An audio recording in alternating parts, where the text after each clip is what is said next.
Yeah. Hello and good afternoon, everyone. It's all Johnny in.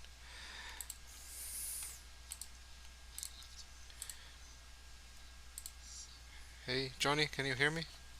Yeah, check test. Let's do a Lima Charlie as usual. Hey, Charlie.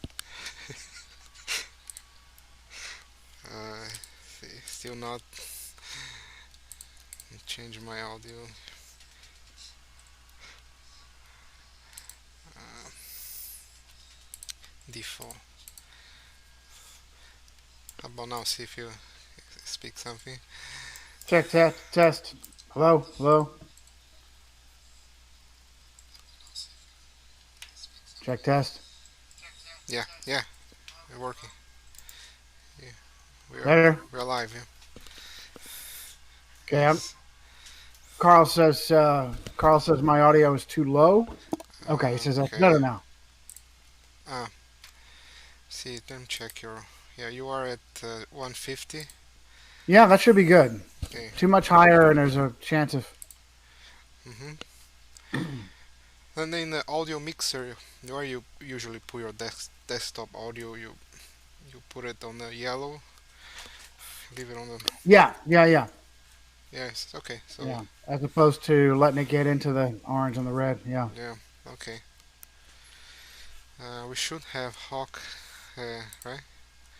If He said he was going to try. yes, true. And then your stepson's not be able to join us today. Um, Yeah. make Although I've been told it's offensive when I call him that. So yeah, I don't think I'm allowed to do that anymore. okay. Maybe I'm still alive. Yeah. Yeah, yeah. I'm gonna mention this here. I had Okay. request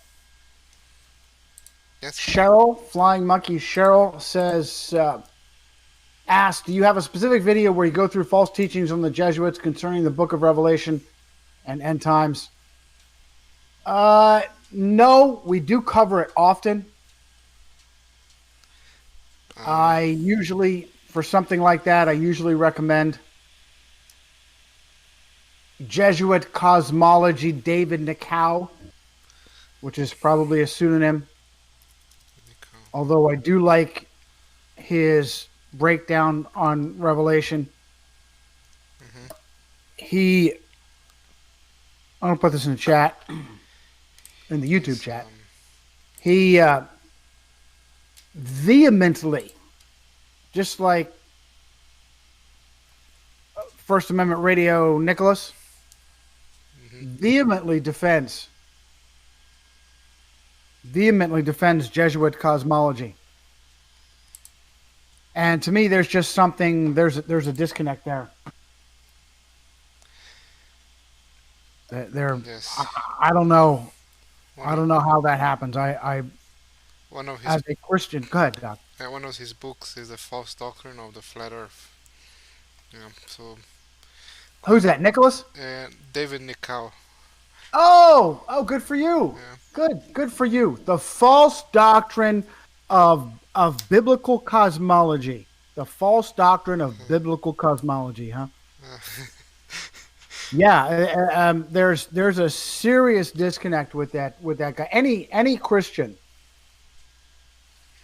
that passionately upholds Jesuit pseudoscience, that I'm to me,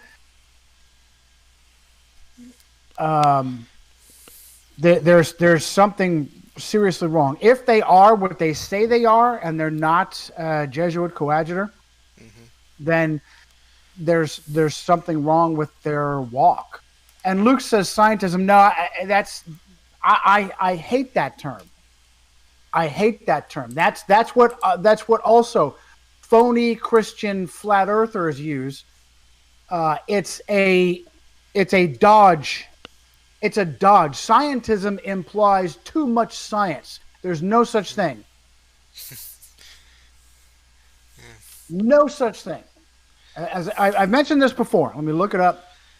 Cirucci Scientism. scientism. Yeah, Yes. I did an article. The expose of scientism exposed.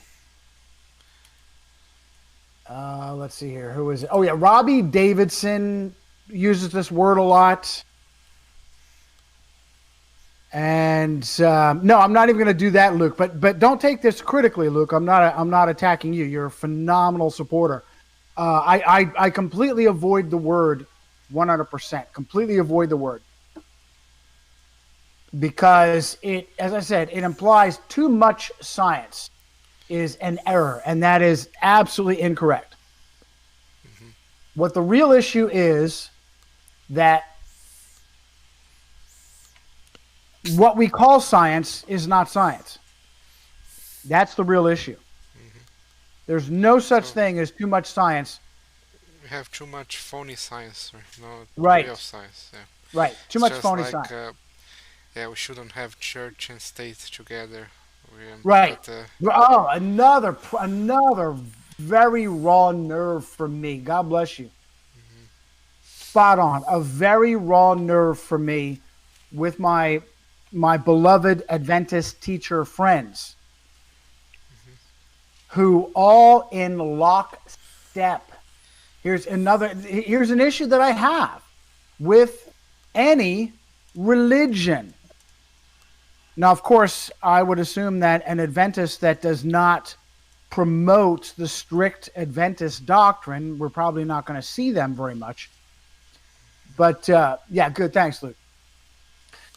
Um, it is used by Adventists, this idea, the so called separation of church and state, the secular state, comes from Rome.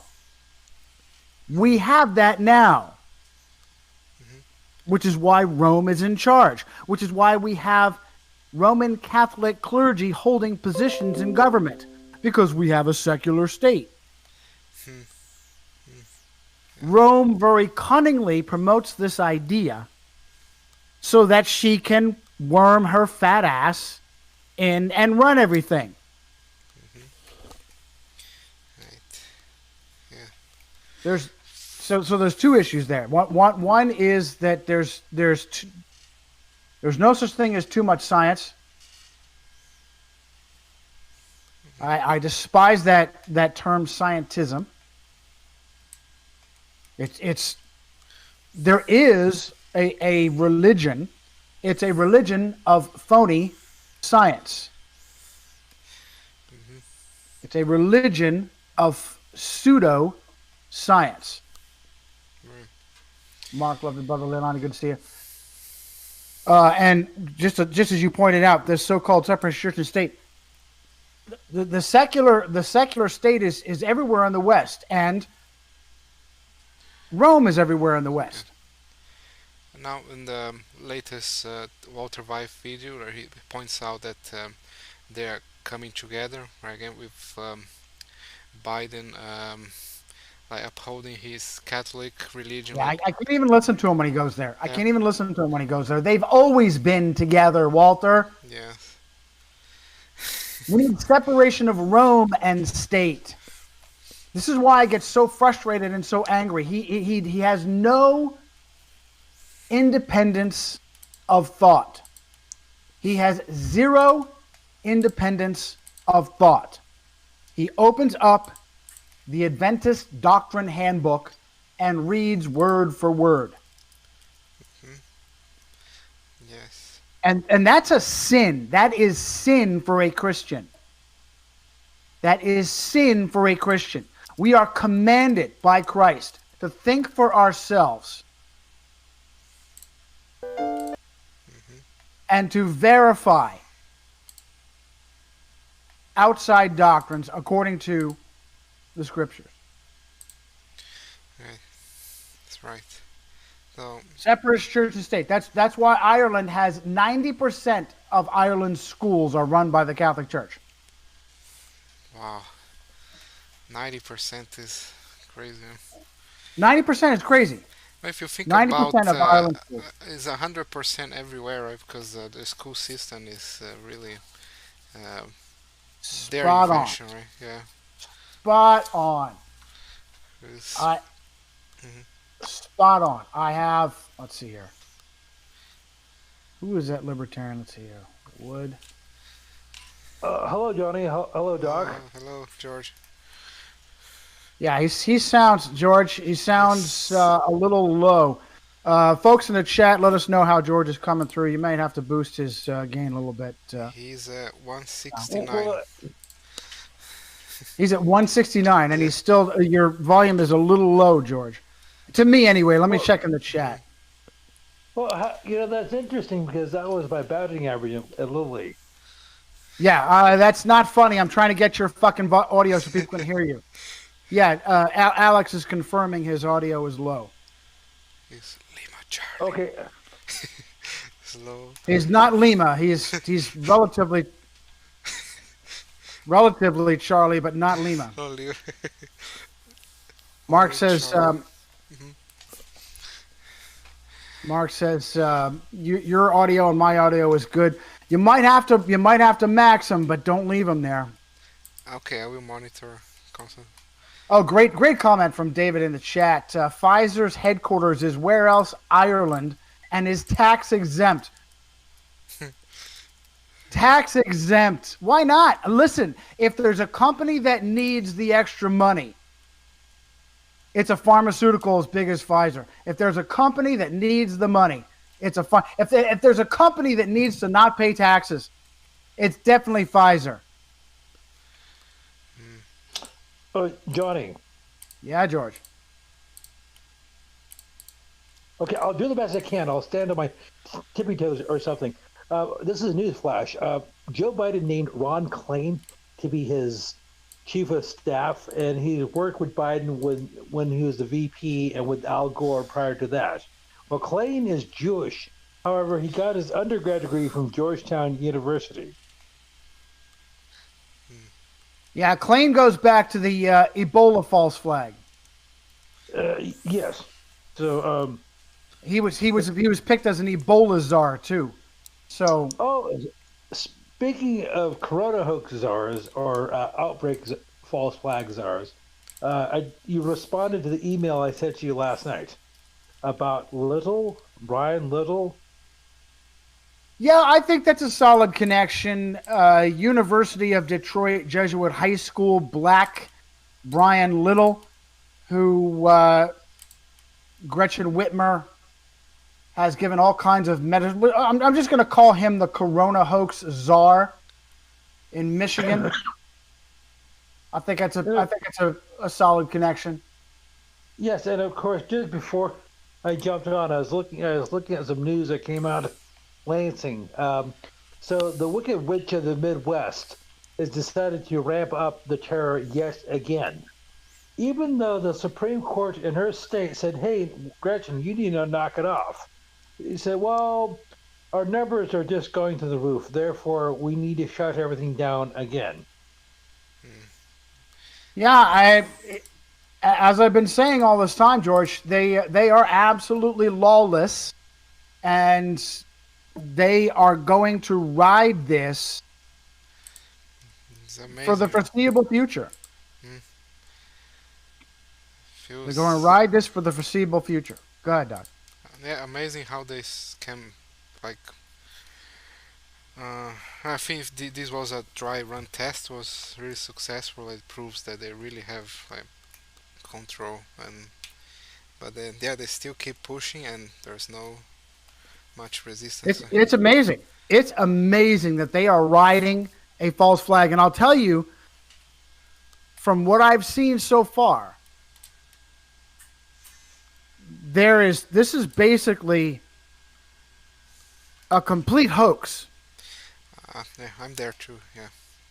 A complete hoax that is being augmented by a smattering of unique symptoms, possibly caused by electromagnetic radiation poisoning, 5G, and so forth. Yeah. They've introduced some weird stuff into our environment to give us to give a very small section odd symptoms, as well as utilizing Carrie Mullis's PCR test, which will say anybody that you want to be corona hoax positive is corona hoax positive. Right. Yeah. Phenomenal, guys. Go out on the internet. Go to BitChute and look up, because you're not going to see him on YescrewTube. Go on to BitChute and look up Carrie Mullis, KaryMullis, the scientist who designed the PCR test, and listen to him talk about his own test and how his own test can be invalidated so easily.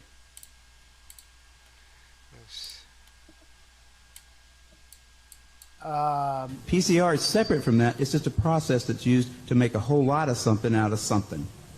That's what Also, it is. But it's not. It doesn't tell you that you're sick, and it doesn't tell you that the thing you ended up with really was going to hurt you or anything like that. That's what it's not.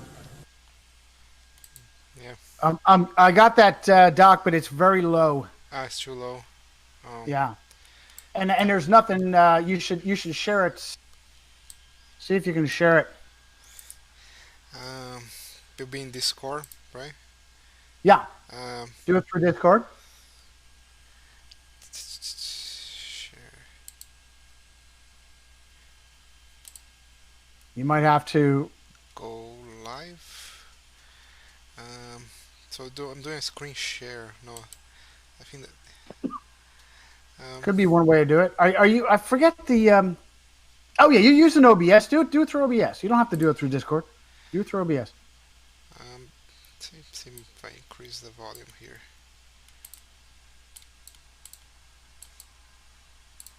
A whole lot of something out of something.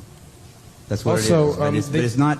It doesn't tell you that you're sick, and it doesn't tell you that the thing you ended up with. I hear really it very was low. going to hurt you or anything like that. That's what it's not. I don't know what's going on. Still, I'm putting to the max. Yeah. No, anyway, like he says, yeah, it doesn't tell you anything, right? It doesn't tell you you're sick. Right. It doesn't tell you you're good. Yeah. This tells you nothing. Right. Tells you what they want you to be. That's all it tells. Yeah. Carrie So- Mullis.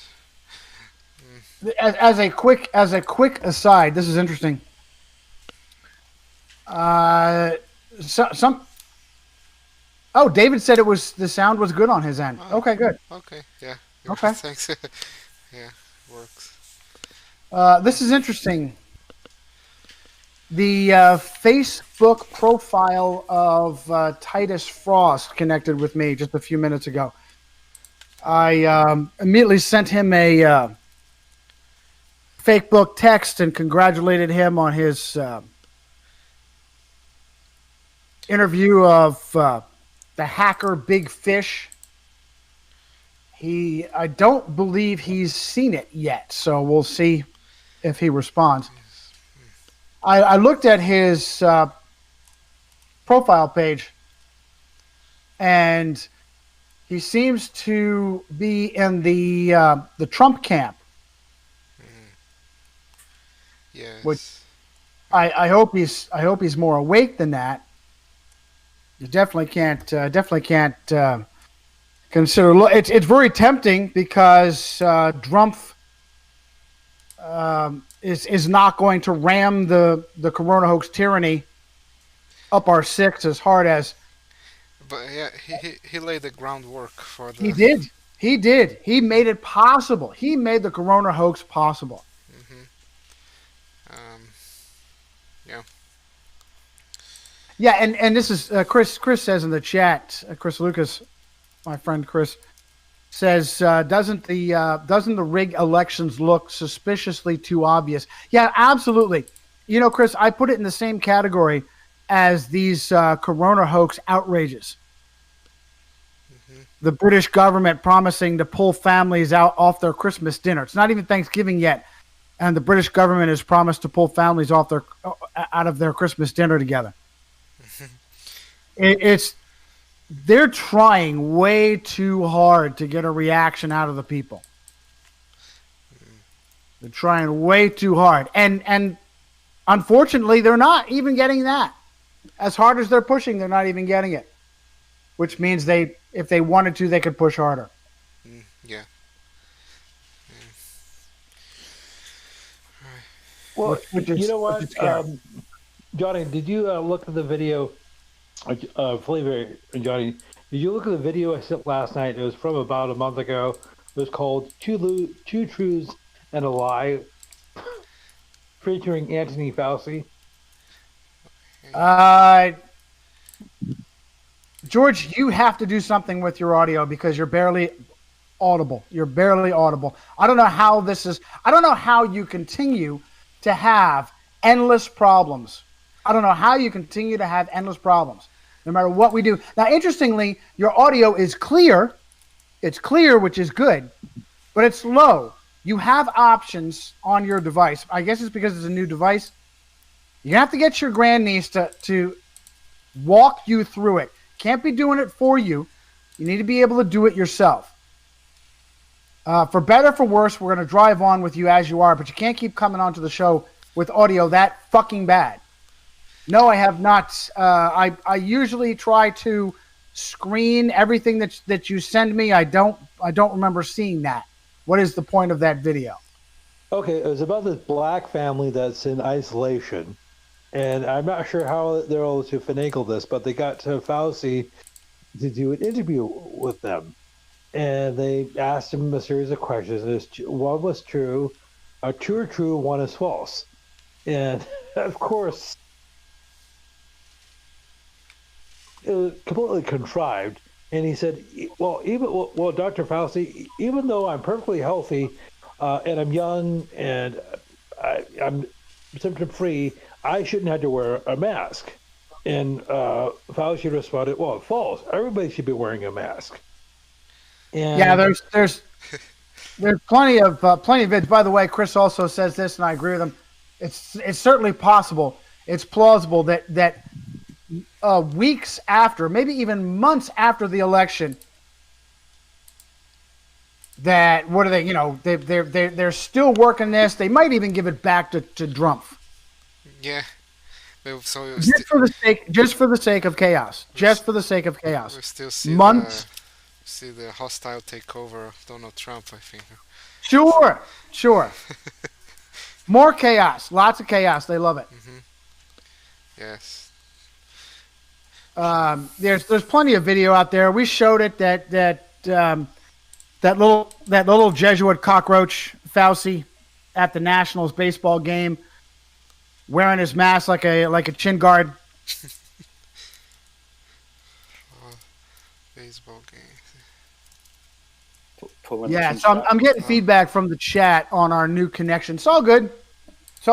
Listen, guys, I'll go on Jeff Rentz's show.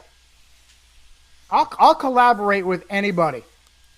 Count on me and count on us not to compromise. I'm excited that the collaboration we've done with Zach Hubbard is 100% positive as far as I'm concerned.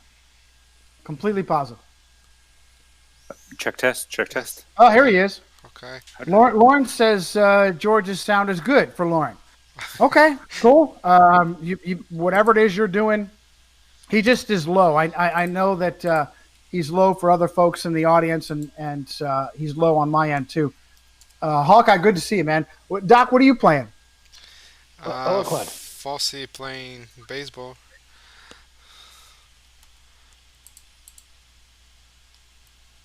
Can you hear me?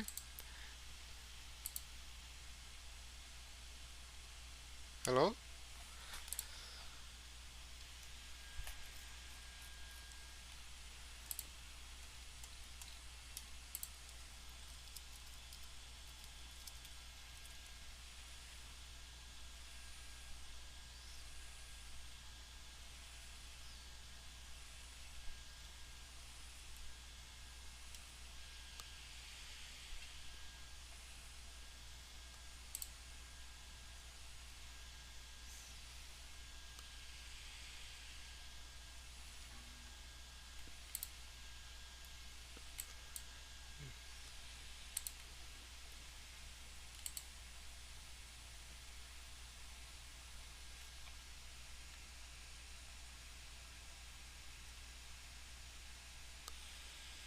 Okay, Doc, where you at, bro?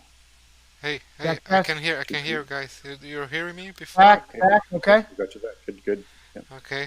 Oh, what All right. happened there? Hey, sound check in the audience. Check test. Uh, now I hear nothing. Okay. Yeah. Okay, I got a little bit back. I think we're back. Check test. Yeah. Mark has the correct spelling of Carrie Mullis's name. Caribbean. Yeah. Check test. Yeah, great pictures. That clown. Yeah, and important point, Hawkeye. Just an abysmal throw. That throw was like, what was that? Of all the people to throw the opening pitch, you dig this little Jesuit cockroach medical inquisitor and you put him out there? Are you kidding me? Tell me who's right.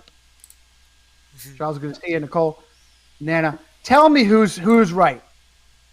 What number was he wearing? 27? 19. 19. No, he wasn't. I just saw his throw. Oh my goodness. Yeah, I'll show you Well, the screen now. actually, he was wearing 666. Yeah. You guys Well, saw. Oh, Mark's audio is good. Praise God for some array of light broke through the clouds of technical fuckery. Hawkeye, while we have you, you want to catch us up on your research. So let's back up. Let's see here. Which is all over the place. I don't think I have a single steady stream. Well, that's okay. Stream of consciousness. We had. Let's go. Eldrick Tiger Woods. And my dear friend Jerry in Ireland pointed me to his debut on the Michael Douglas show. Is it Michael Douglas? Yeah. Mike Douglas. Michael Douglas is the actor, the son of. Yeah, well, it's the Kirk same Douglas. fucking name, but so I have to specifically say Mike. I can't say Michael because you might get him confused. And he's Catholic too, isn't he? Fucking Douglas. And on a very important date, no coincidence. We're sure. I'll let you take it from there, Hawkeye. Yeah, I think we may have brought this up last. Maybe it was a week ago, but yeah, Tiger Woods. How old was he? I can't remember how old he was at that time, but the show was aired October, and it says in the video October 6th, 1978.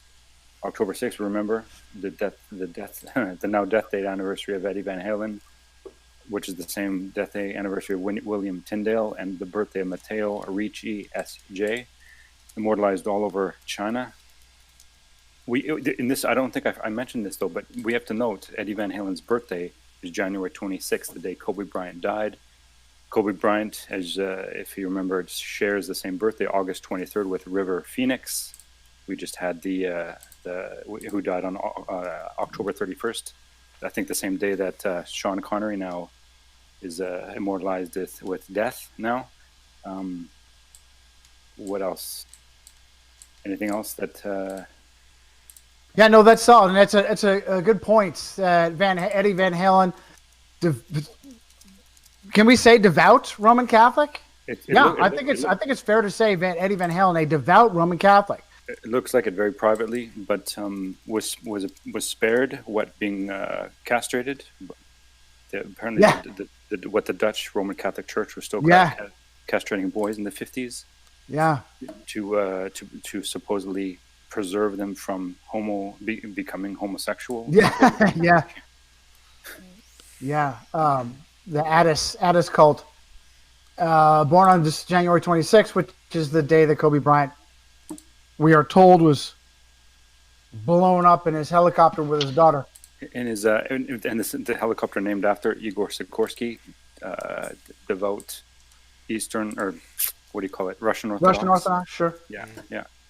But in Tiger Woods though has the same birthday, December 30th. LeBron James, Al Smith, and then the same, and December 30th, 2019 was the day that Dr.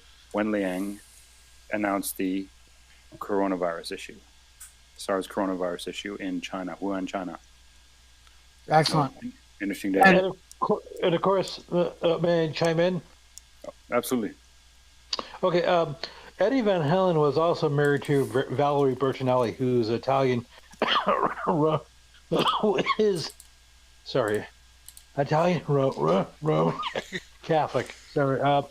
I hope I didn't give myself the corona hoax. Yes, your volume seems better to me anyway. Now try not to corona hoax all over the microphone. Okay, sorry about it. So yes, as I said, Eddie Van Halen was married to Valerie Bertinelli, a devout Italian Roman Catholic. Yes. Let's recap. Hold on. Let's stay with this and recap that we were also looked further on this, and I was very surprised to see. Now I was taken to task somewhat by Flying Monkey. I think it was Flying Monkey John Basilone, codename John Basilone, because he's a golfer, and he's always known about Earl Woods and his connection to the Army. Earl Woods, supposedly an Army Special Forces colonel, supposedly with 2 tours in Vietnam. Now, exactly what did he do in those? It's a complete mystery.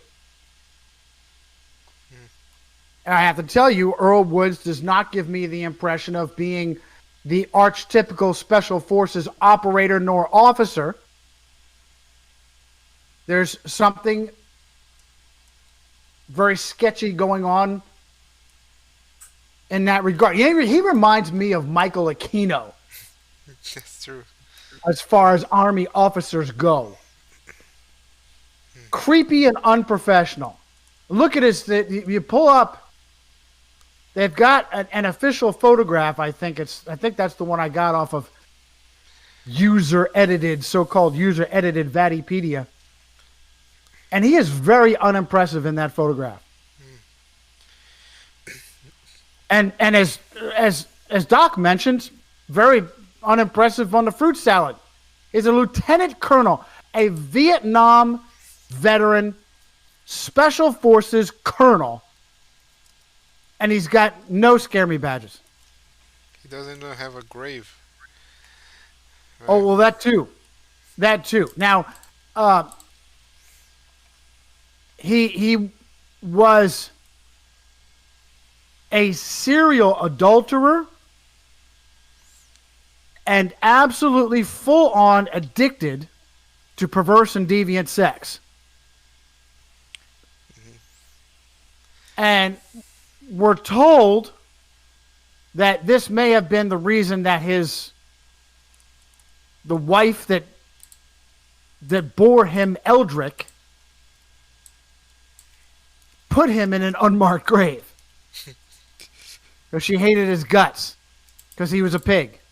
Yeah, was the House of Horrors, according to her. Was she the one? That quote is from somebody. A House of Sex Horrors. I think it's from the biography of his biography. That was it. Right. wife, yeah. An uncomplimentary biography. And Eldrick Tiger Woods picked up after him. Now, so here's the point. It is plausible that Earl Woods and his look at his posture, that his head slunk forward. He looks dumpy. He doesn't even look in shape. He in no way is impressive. As an so-called listen, people, when you deploy, just because you deploy to a war zone doesn't mean you go to war. You can deploy to a war zone and do nothing. Dangerous. Happens all the time.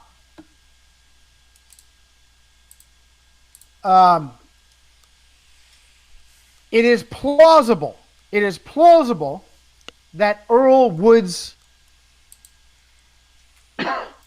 addictions were passed on to his son Eldrick, who is constantly referenced by his nickname, Tiger. It's possible. But I think there's more to this story here. This military background of Earl that is mysterious. There's something going on. And of course you have Eldrick being promoted up out of nowhere. How many kids are encouraged to do sports at a young age? How many of them get sponsored by Bob Hope himself, with a deep track record of intelligence, sexual perversion, and connections to the Vatican? Go ahead, Doc.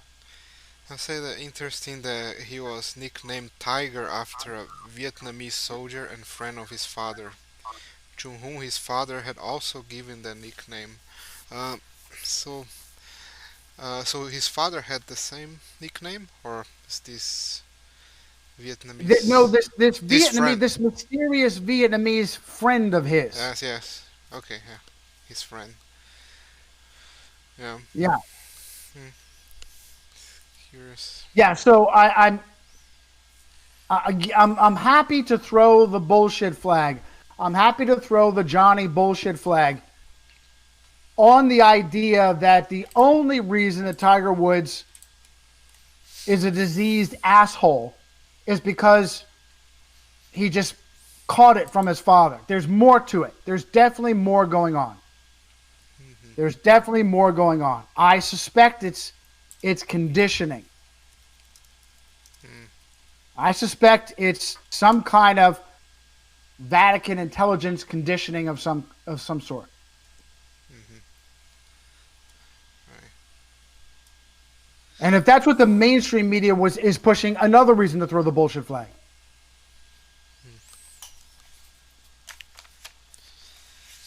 Okay, so did we get that for Hawkeye? Are we good on your Bob Hope? Listen, Bob Hope is the focus Cathy O'Brien. of Sue Ford's book.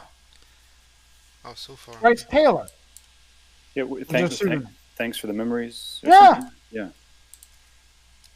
She was pimped out as a little girl to that pig, who was a closet Roman Catholic married to a hyper-devout Roman Catholic. What was her name? Dorothy? Dolores. Wife Dolores, who he was happy to cheat on constantly. Hyper-devout Roman Catholic. As a matter of fact, I think it's the Los Angeles Times. One of the mainstream rags says that Hope, Roy Disney, and Rupert Murdoch, all supposedly non-Catholics, became. So I think was it Knights of Gregory on the same day? Let me look The it up. same day. I believe it was Gregory. Night of Yeah. Saint Okay. Gregory. Yeah. So we'll call that. I think that. Hey, That's all, surprise! Another prank phone call. What a shock. speaking of which, you got the Bob Hope's death on the beatification date anniversary of Ignatius Loyola, the 27th of July, 2003. And wasn't he something like 100 when he died? Yeah, 100 years old. Yeah, he just made 100. 100 and, as did another famous comedian, George Burns. Now, I'm not sure. Whoa! Pause! I'm gonna hit that again. I'm gonna highlight that again. Leslie Town's Bob Hope died at 100 on the beatification date of Loyola, July 27th. July 27th. 100. Yeah. That's huge. That's a great connection. What an absolute pig, and what an absolute psyop What an absolute psyop of the great family comedian who was secretly a pig. And remember, Bob Hope made a name for Yeah. himself for a number of reasons for doing the USO shows going back to the final phase of the Second 30 Years' War, aka World War II, Korea, and Vietnam. He also was noted for the films he did with Bing Crosby, The Road to, I'm not sure how, 5 or 6. Everywhere. The road to hell. The road to pedophilia. Okay. The road to rape. Well, anyhow, Bing Crosby was a devout Roman Catholic. As a matter of fact, he went to Gonzaga High School in Spokane, Washington. Yeah. Yeah, coincidence that non-Catholic Leslie Hope would make so much of his name next to Bing Crosby, devout Roman Catholic.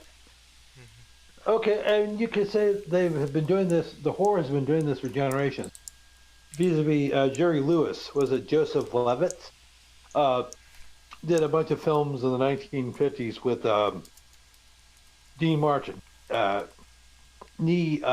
Marchetti, the devout Roman Catholic. Lewis's second wife, I have to go look this up, was Roman Catholic. As a matter of fact, his son, Jerry Lewis Jr., was baptized a Roman Catholic. Yeah, good example. I know you're talking about Bob Hope, but that's fine. Yeah. Okay, so you had to wonder, this is something we discussed before. How is it these people get elevated out of the middle of nowhere, whether you're talking about actors, actresses, talent? But it is also helpful if you have intelligence officials pulling strings for you. I know we've talked about this before. That was basically how the Beatles came to international prominence in the 1960s, as well as several other bands and artists. They're a byproduct of MI6. Yeah, I can't believe that we put so much time into this and still. All right, Hawkeye, you need to come back because you're hitting out of the park. Once again, you guys are just doing a phenomenal job. All the time that we spent talking about that pig, Hope, and I got to wait until November 2020 for Hawkeye to open that door on me and say that he died on Loyola's beatification, 27 July. Fantastic connection. Well, you're talking about who died on November the 20th? I don't know what you're talking about. Different topic, George. Okay, I'm sorry. I thought you mentioned November the 20th, but something that I believe Hawkeye sent in the mail is that Joe Biden was born on November the 20th, as was Robert Francis Kennedy, Bobby Kennedy. Bobby was born on November the 20th, 1925. Okay, good one. Good one. Okay. Biden and Bobby Sr.? Yes. So, so I know we've discussed it before, but we talk about almost any current event or any event over the last 100 years. It's almost impossible not to see the hands of the horror all over it. We knew last week with 100% certainty who was going to win the U.S. presidential election, the Vatican. So you had a choice between one pedophile papal puppet or another pedophile papal puppet.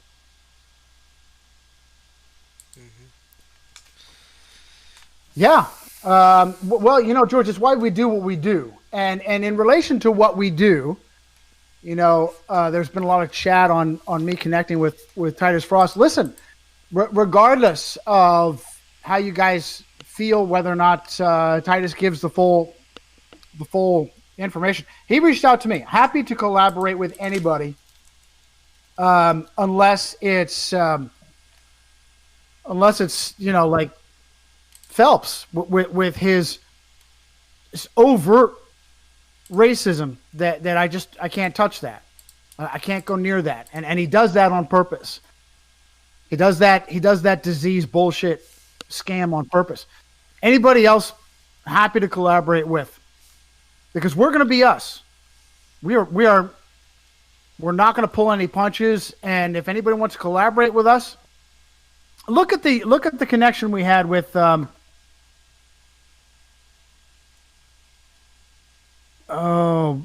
look, anytime we've connected with a big name, it's helped us. Whether they come back or not. Mm-hmm. Anytime we've connected. So happy to do it. Happy to collaborate with anybody. Regardless of whether we think they have the wrong focus or whatever. There might be criticism as to whether or not they're sincere. And I will tell you that, listen to me. This stuff is meticulously scripted. I don't doubt for a minute that there have been big names that we've connected to who got a wink from some kind of insider source. Hey, go ahead and throw him an interview. Just do one. Give him a little boost. I don't doubt that for a minute. Well, just make sure that you're on at 2 o'clock in the morning and you're sandwiched in between Bigfoot and even if it's yes, they do mitigate. They do mitigate if we go on a show. If I do an interview on a alternative media variety show, and I do one interview, and they've got thousands in their history. Yeah, it's as good as disappearing, but still, happy to do it. Go ahead, George. And make sure it's at 2 o'clock in the morning, and of course, you're sandwiched in between Bigfoot and the discussion. Yes, I heard. Yes, I got the. Was it deja vu? I heard you make that comment 2 minutes ago. Yes. Okay, and of course, I didn't finish the sandwich. Bigfoot and pyramids on Mars. Yes. Yeah. And then we'll bring on Robert David Steele talking about don't look for the kids who are being trafficked because that's where they're getting shot to. Okay, so Wait, how is? Are you kidding me? David, how old was that David Seaman interview? I'm watching through the delay on the YouTube. Seaman. Which are you watching? Titus Frost. Oh, okay. So Titus interviewed David Seaman. Interesting. Hey, it's all good, guys. It's all good. Did you mention Titus Frost? Yeah, he connected with me on Facebook. Oh, fantastic! I think he reached out to me, and I messaged him, and as far as I can tell, he has not seen the message. So, hey, it's all good, whether he responds or not. David. Did he have his YouTube channel deleted, or? Yeah, it says David Seaman and Titus Frost both banned from YouTube. Interesting. Yeah, that's where I had to get his Big Fish interview. It was off of Big Shoot. So, not surprised. Not surprised. We're not. Listen, I'm not going gentle into that good night. Yeah, the feast's down. Yeah. I'm sorry. I'm sorry, Johnny. Was that a Dylan Thomas poem back from the 1950s? Is a Welsh poet? If I'm not I'm quoting Catholics. Unfortunately, for some reason, George, all of the classics have roots in Rome. It's weird how that happens. Wasn't it brought to light? Or something? Oh, go ahead. Go ahead, George. Okay, so I know I haven't been on the show for a couple of weeks because I've had technical issues. What a surprise! But I understand things aren't looking good for our friends up north of the border. Not just you, Hawkeye, but for Eric and Nick and so forth. Um, I've heard there are plans underfoot for your country to basically, by the end of next year, to basically turn your country into a complete dystopian police state. I mean, for want of a better expression, you cannot travel from one province. You will not be able to travel from one province to another unless you have proof of vaccination. I wouldn't be surprised right now. I'm not up to speed on what's happening today, but over the last week, it's not house arrest, but it feels like that's where it's moving because. Well, how do you enforce that? And this has to do with, I think, the citizenry are afraid enough, whether it's will become a self-policing thing, but you have enough people who are afraid because the supposedly coronavirus numbers are spiking, like 1,000 cases per day, and I can't. I think it's 10,000. I mean, it might be 100,000. Or million thousand. 100,000 new corona hoax cases every 3 minutes, I think. Well, I know here in the U.S. it's supposed to be over 100,000, allegedly over 100,000 a day. As a matter of fact, California and Texas have allegedly reached 1 million each, and something like over 10 million for the entire U.S. So this is how useful it is to just pull a false flag out of your ass. Yeah, while this election, the theatrics of this election, shit stain is still ongoing, and it's funny to see it on Canadian media. I have the benefit of my parents have it on, and it's ongoing. I'm sure it's 24/7 across the border too, right? So. And how you say your father did the test Donald Trump, right? It's funny that he provokes that on people on purpose, I think. Right? Yeah, and I appreciate that it's like a litmus test. It's when certain subjects, and as soon as the guy would come on the screen, instant rage provoked. Yeah. Instant rage. And now his refusal of stepping down and just provoking more. Well, how about today? I don't know what the narrative is, but he's supposedly trying to pardon himself about something, for what not relinquishing the presidency. There's some, I don't know. I don't know what the drama, but it's just interesting. I'm trying to catch whatever I can. Yes, I hear he's preparing for the second term, right? Choosing the budget and everything, and then Biden is also preparing for assuming.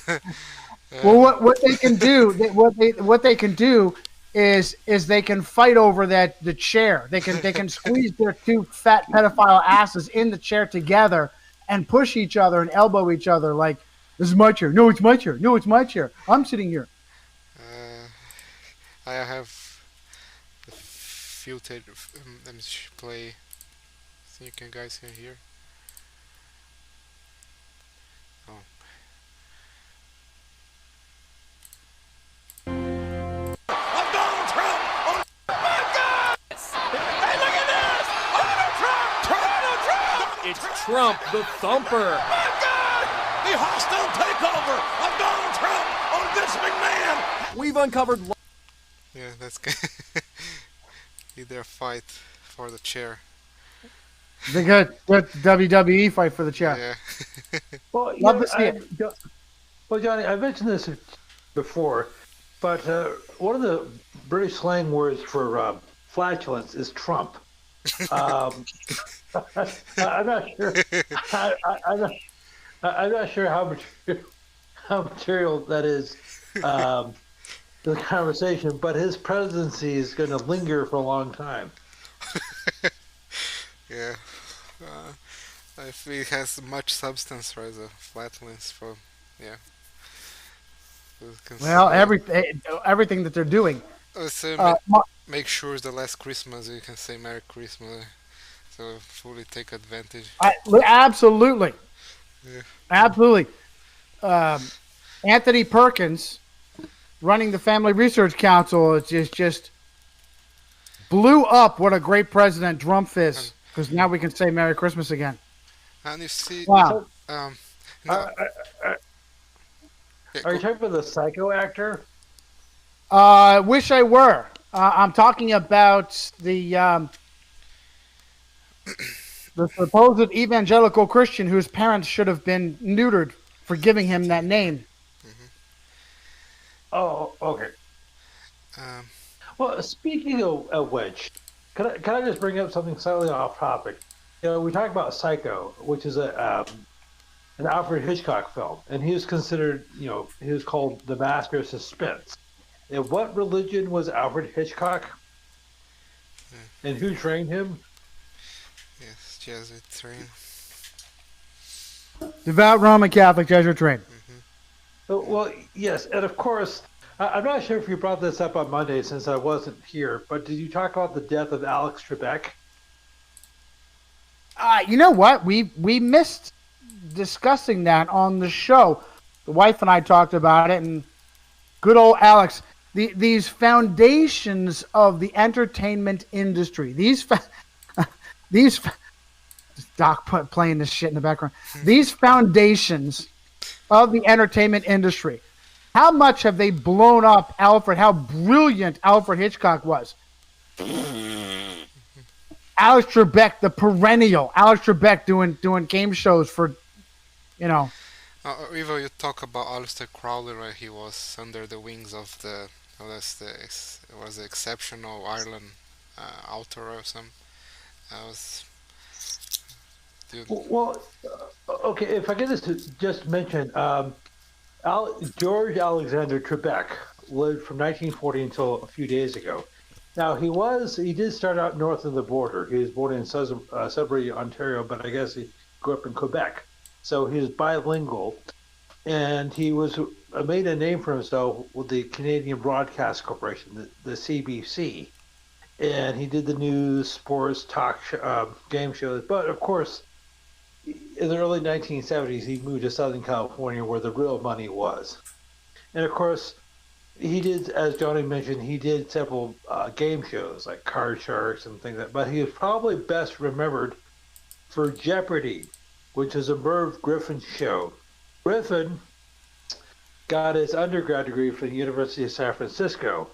Alex Trebek grew up in Catholic schools in Quebec. He sent his son. Okay, I forgot his son's name. I should go look. He went to Fordham, and one of his daughters went to Loyola Marymount, Los Angeles. I know I should have the names in front of me. So, Alfred Hitchcock was the master of suspense.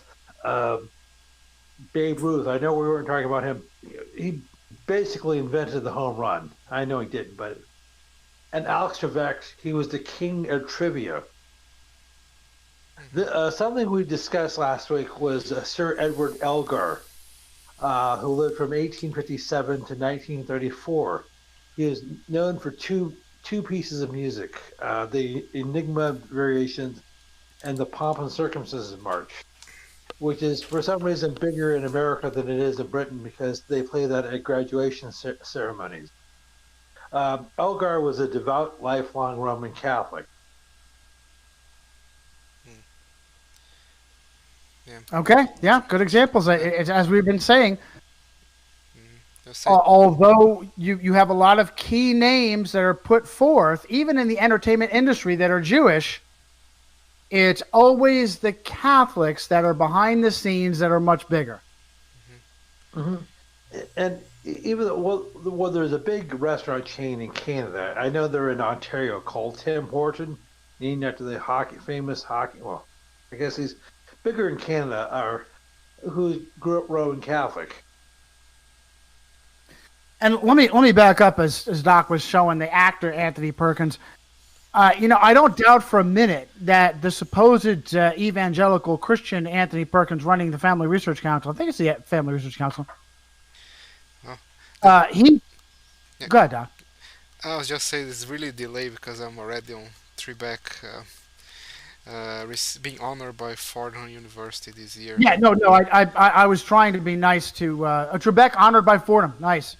I was trying to be nice to George, and it's a double delay. So, I don't doubt that one of the two main reasons are Perkins's military background and his time in the Marine Corps, and he is at least at best, if he's not a closet Catholic, he is a 100% ecumenist.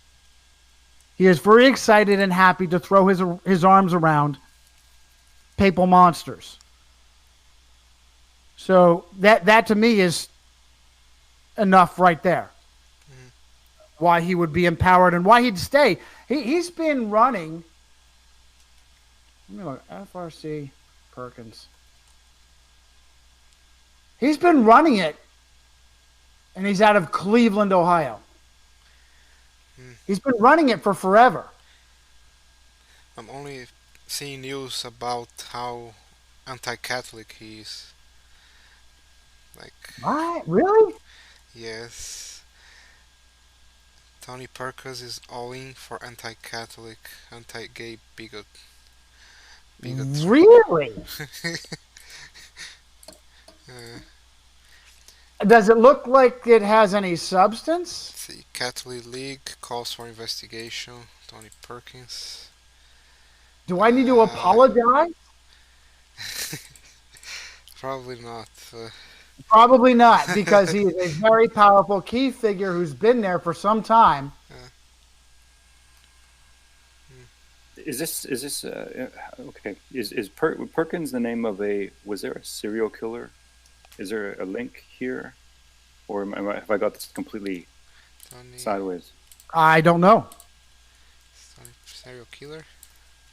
I don't know. But we're talking about Anthony Richard Okay, Perkins, who is the president of the Family Research Council. So if you're doing any searches, that's fascinating. Perkins FRC Catholic. Interesting. Okay, Hawkeye. There was the movie Psycho came out in 1960. It's directed by the aforementioned Alfred Hitchcock. It starred Janet Leigh and Anthony Perkins, the actor. And Yeah, isn't the actor homosexual too, by the way? Yeah, he was, or at least bisexual. Yeah, which certainly helped his career. I'm not seeing. If I type in to alternative search engines, Tony FRC Perkins Catholic. Catholic. I'm not seeing anything. How about if I do anti-cap? FRC Perkins.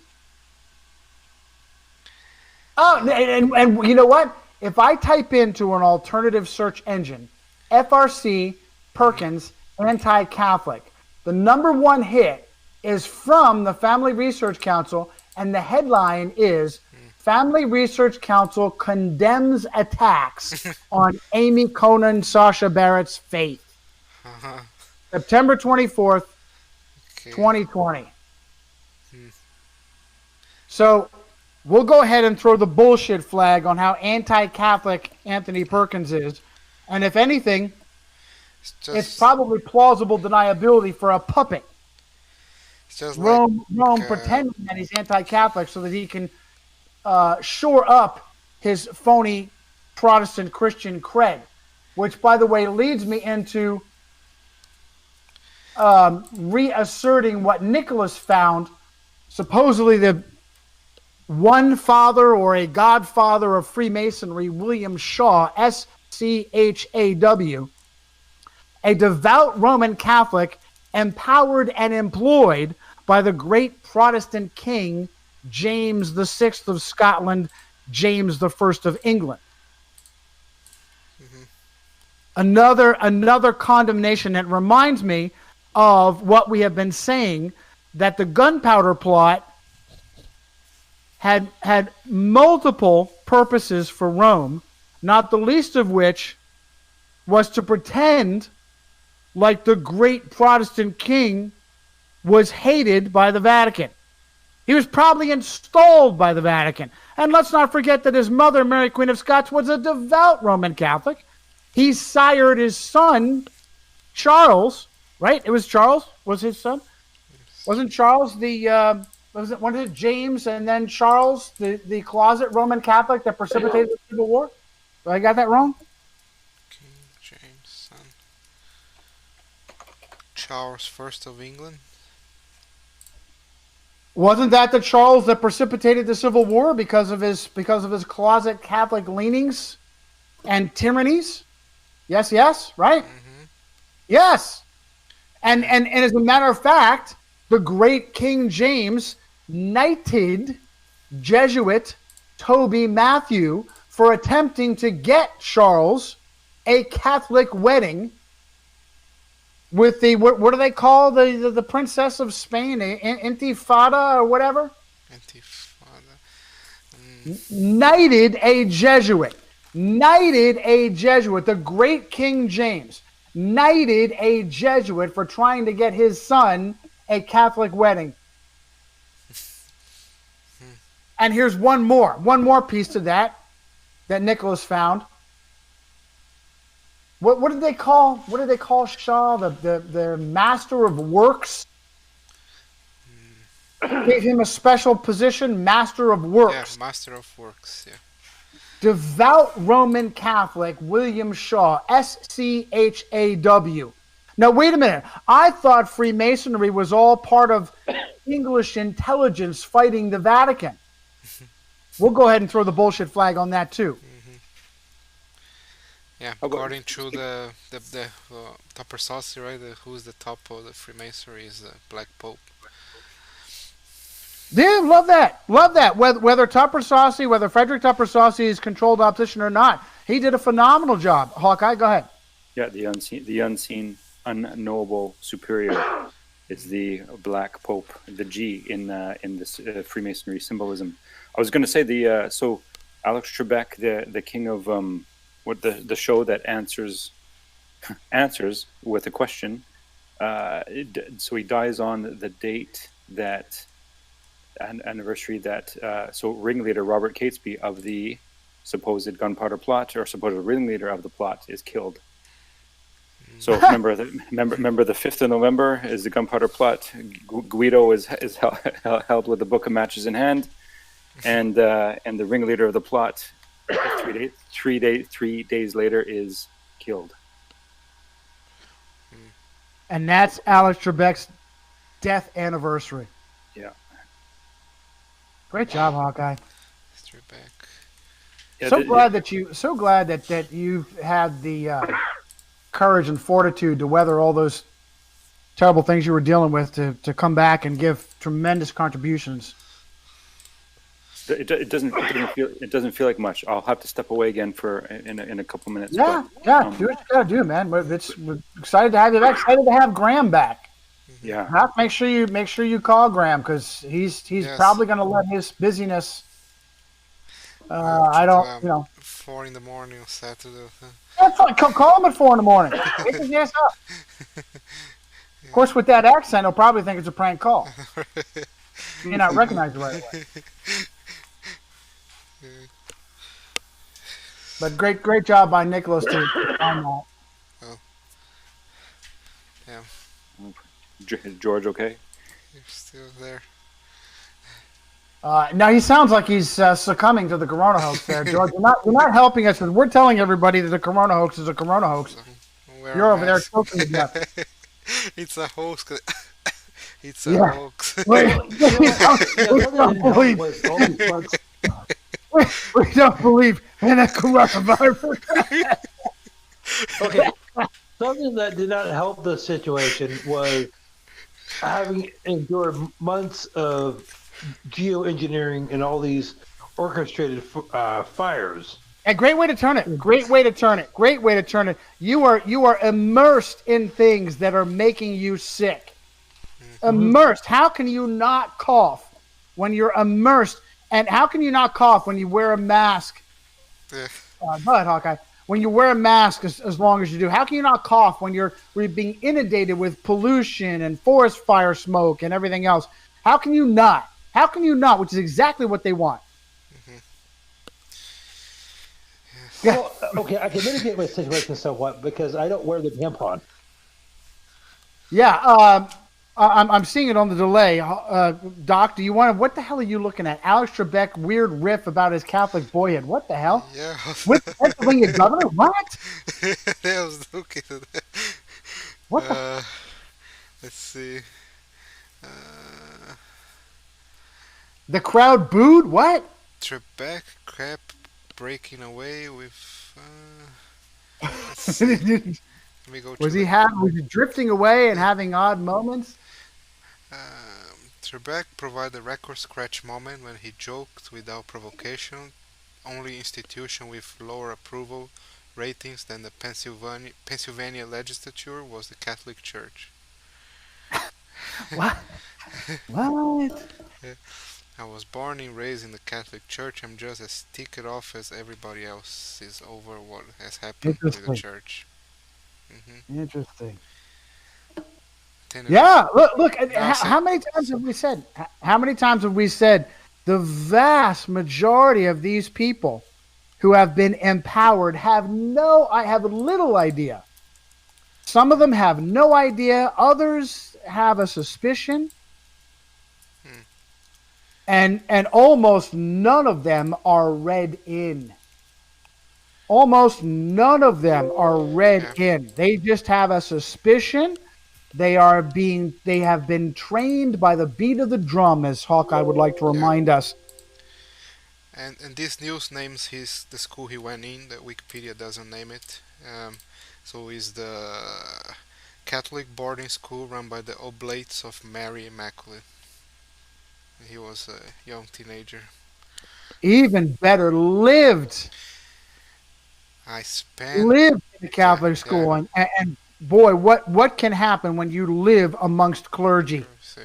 I spent 3 years sharing the same accommodations 24/7 with 44 priests, and not once in those 3 years was there any sexual misbehavior. No. Yeah. No. No, never happened. Yeah. Right. Never happened. 3 years, and all of those celibate clergy, not once did they pat me on the butt or grab my crotch, or not once. Yeah. And here we go. That'll do wonders for your career right there. Who is the famous atheist? Was Hitchkins that says that little like grabbing is okay. Oh, little grabbing is no big deal. Hold on, what is it? Who was it? Not Hitchens. It's not. Yeah. It was Dawkins. Dawkins. Well done, George. Well done. Great job, George. Yeah. Dawkins. You know, for what it's worth, I mentioned this to you before. Richard Dawkins was married to Lalla Ward. And prior to that, Ward was married to Tom Baker, who was best known as his portrayal of the Doctor in the British sci-fi series Doctor Who. Tom Baker is actually still alive. He was born in 1934, and he played the Doctor from 1974 to 81. Anyhow, I know we talked about this probably 3 years ago, or at least you did, because Tom Baker grew up Roman Catholic, and as a teenager, he was in the seminary. He grew up. He lived in a monastery for something like 5 or 6 years, and he was discerning as to whether he should become a priest. And I'm not sure exactly what order or congregation it was, whatever they call it. But they had one of the odd things about them is they could only bathe like once a week, and they had to do it. This is no joke.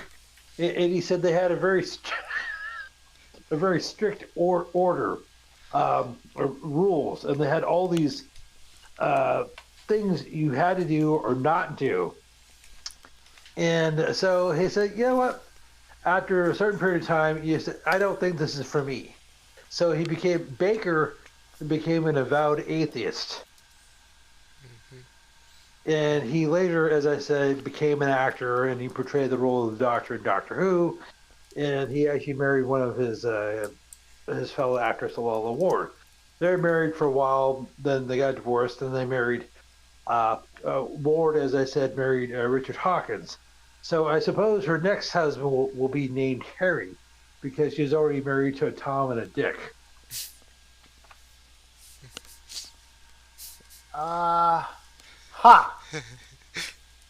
Well, we still love you because that was a great save and great information.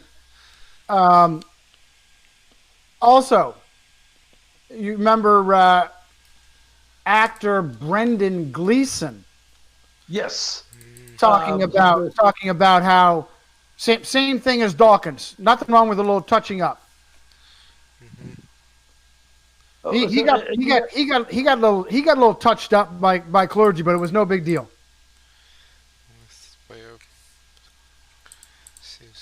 Actor Brendan Gleeson, boy, and you know, for a guy that has a body built by Budweiser, he still has a tremendous amount of work that he gets in Hollywood. Well, and of course, he was, among other things, he was in Gangs of New York. Yep. He has a son who's an actor. I forgot, was it Doem or something Irish? Yeah. He was a Star Wars bad guy, commander. Yeah.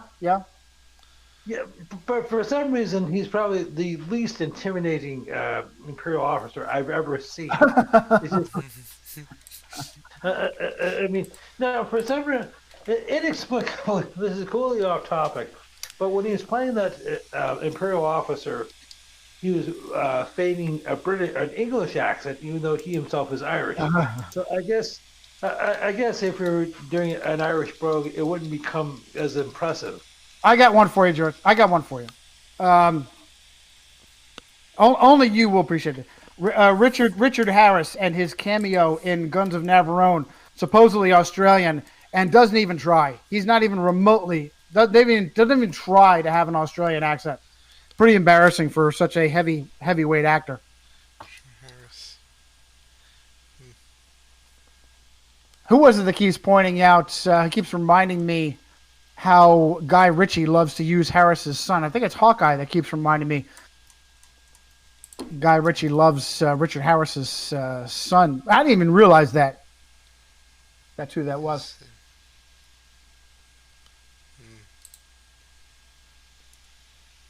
Jared Harris or Damian Harris? Yeah, Jared Harris. Jared Yep. Harris. The son of Richard Harris. Yeah. Okay. Yeah. So Chris Lucas in the chat is talking about how we can throw out the demon rats. Brother, remember, the entire system is both scripted and corrupted. There is no we. The system is scripted and corrupted. They had planned long in advance. They needed Drumpf. Whether they still need him now, I don't know. I don't care. The entire system needs to go. Yeah, Gleason reveals he had a little touching up, but it was no big deal. Yeah, it was just odd. Just odd. It's weird how a priest puts his hand down your pants when you're a little kid. It's weird. No big deal, though. Nothing to see here. Nothing to see here. Move along. Move along. And by the way, if you're a depraved, anchorless individual, and the only spiritual substance you have is your Catholic upbringing, you probably think you're doing a good deed with that. Yeah. If you have no spiritual substance in your life, and your life is filled with shit, with money and lust and buying whatever you want, and you're overcome with the guilt of sin, hey, poo-pooing a little priest pedophilia is positive. How Yeah. about that for spoilers? Right. Yes. Yeah. We'll poo-poo some priest pedophilia and get promoted.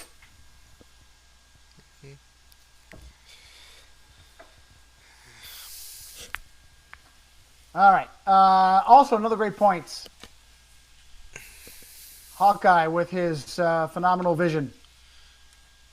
And he's really well done. He sent a email to us about how apparently Biden has eschewed wearing a wedding ring, and his wife Jill, this is a really well done. His wife Jill flips a coin. Today I'll wear it, tomorrow I won't. Yeah. He's got, isn't it great what he did? He's got two examples. Yes. One example, and they're very clear. I see. Good for him. I'll pull it here. Yeah. Yeah, great research by Hawkeye.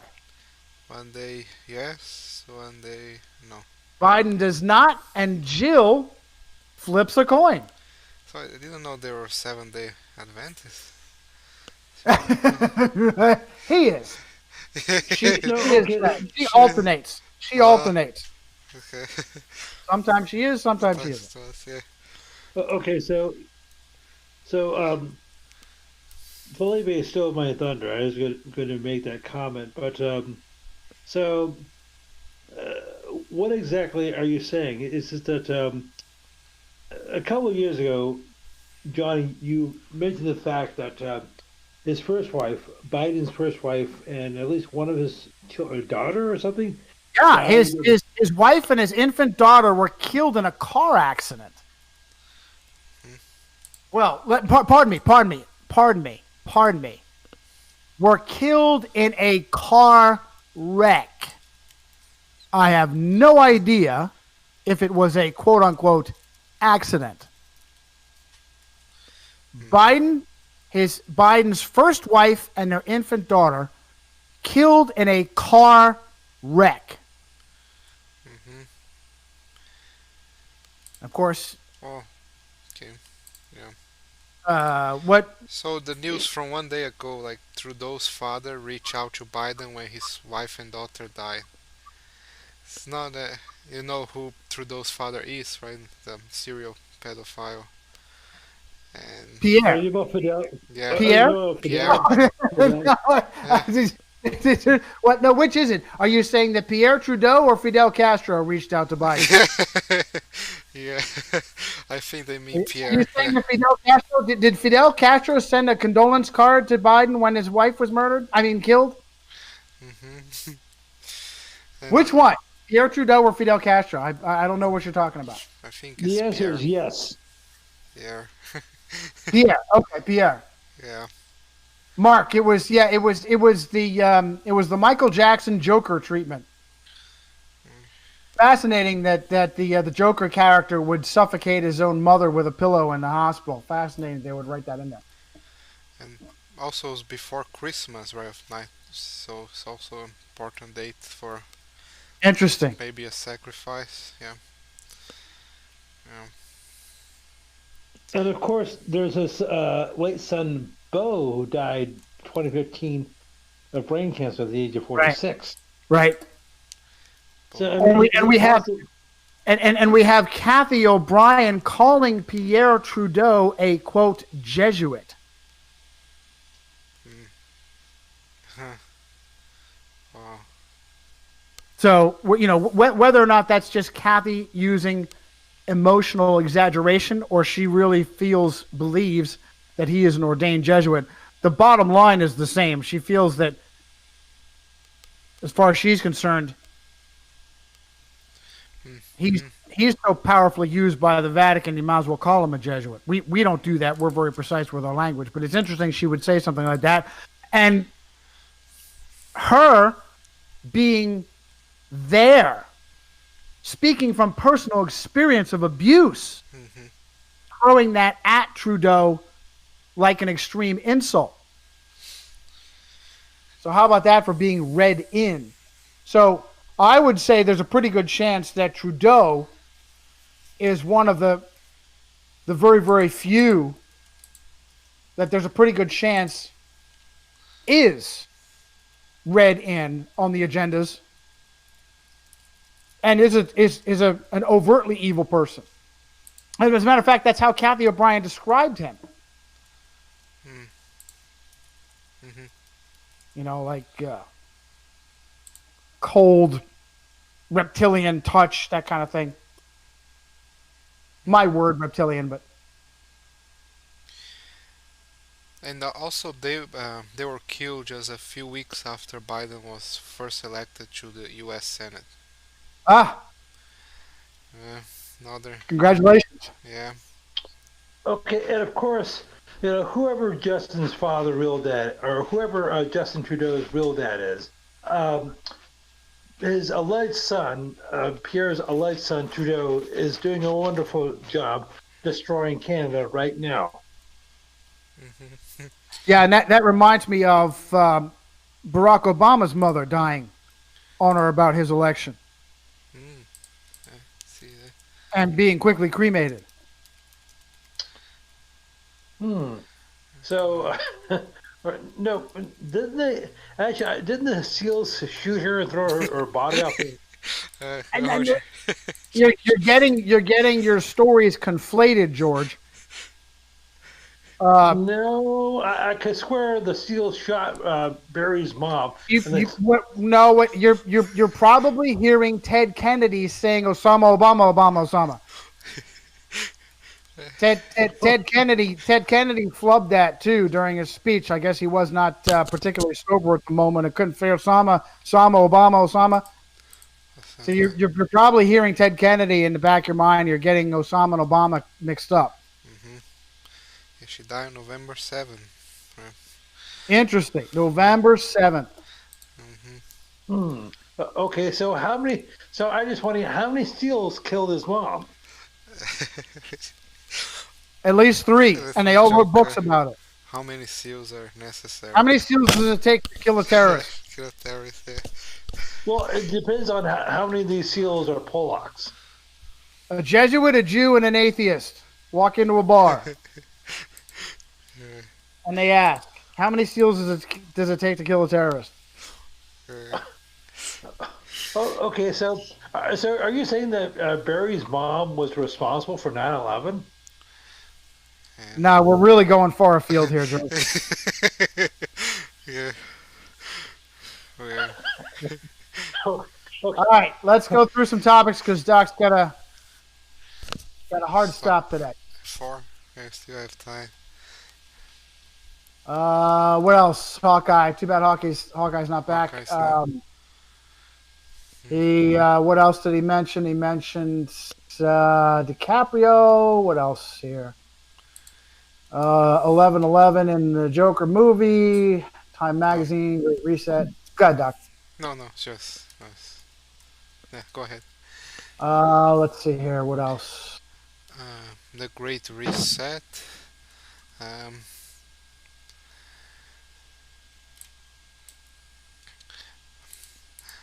Great As he's Reset. already said, and he remarked in his email, Eldrick Tiger Woods has the same birthday as LeBron James and Al Smith. Go ahead, December I 30th. was comment like I was going through reading the latest, not latest, I think one of Vigano's letters. When he says that if like in the case if Biden wins, and then he pulls the I think it's Second Thessalonians like the talks about the restrainer, right? I think it's that chapter, right? If Biden wins, the restrainer will be taken out of the way, then be paved the way for the Antichrist to come. And I think with 90 to 95% of Christianity believing on the future like Antichrist, so yeah, they'll probably believe what he says and yeah, go all in for this. Yeah, talk about Jesuit bullshit. So it's kind of like he's laying the ground, like in the case Biden wins, like yeah, for this future Antichrist to come. And yeah, it makes me think they might go with Joseph Biden for now. I don't know. Are we Yeah. getting it mixed up? It was it Obama's grandmother or mother that died right before he was elected? Because Kat's saying it's the grandmother. When did the mother die? So the mother died November 7, right? So see his maybe his grandmother. I think. Yeah, I think I remember Okay. now. Let me just check.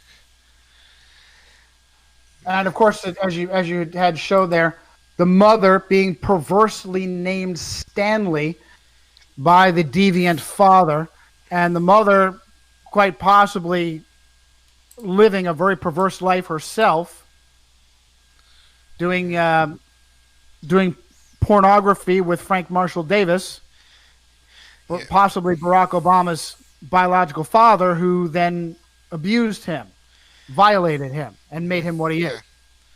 Yeah, she died on November 3rd, 2008. So I don't know when was election night on 2008. So yeah, pretty close, right? And the grandmother was a CIA bankerette. CIA. CIA bankerette. Oh, We'll thank the great Wayne Madsen for the CIA connections to Obama. Of course, he being a dumbass says that Obama and his family were out there attacking communists. Sure they were.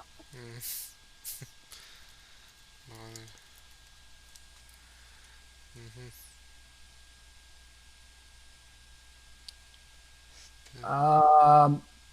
Okay, yeah. So the mother died way back in '95.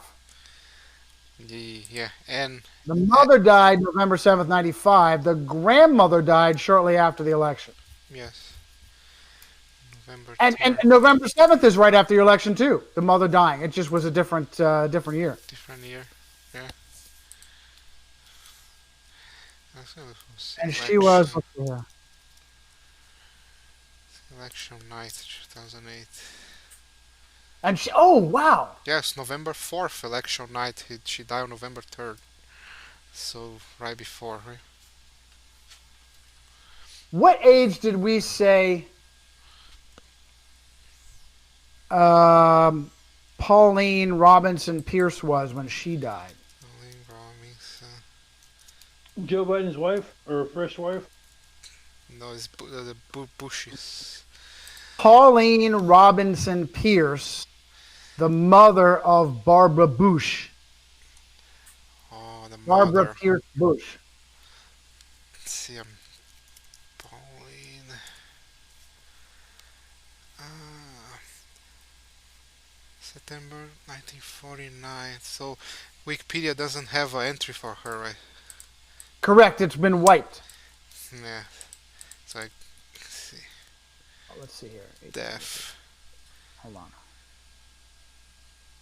Yeah, she died in 1949, but when was she born? 1996. So, Dude, oh. they were both 53 years old. Yeah, I see that. They were both 53 years old.